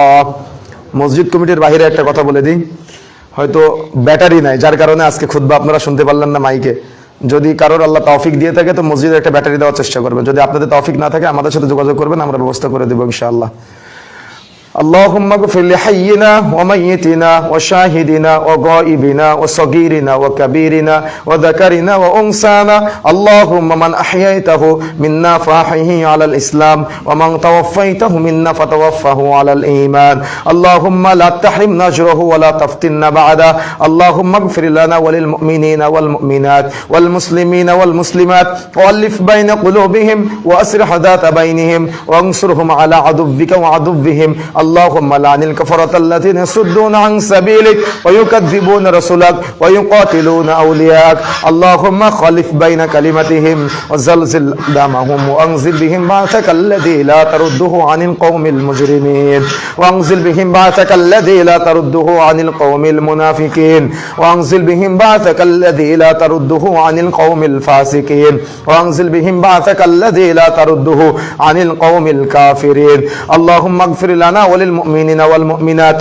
اللهم اغفر له وثبته اللهم اغفر له وارحمه وعافيه واعف عنه واكرم نزله ووسع مدخله واغسله بالماء والثلج والبرد ونقه من الخطايا كما نقيت الثوب الابيض من الدنس وابدله دارا خيرا من داره واهلا خيرا من اهله وزوجا خيرا من زوجه وادخله الجنة من عذاب القبر من عذاب النار عباد الله رحمكم الله إن الله يأمر بالعدل والإحسان وإيتاء ذي القربى وينهى عن الفحشاء والمنكر والبغي يعظكم لعلكم تذكرون فاذكروني أذكركم واشكروا لي ولا تكفرون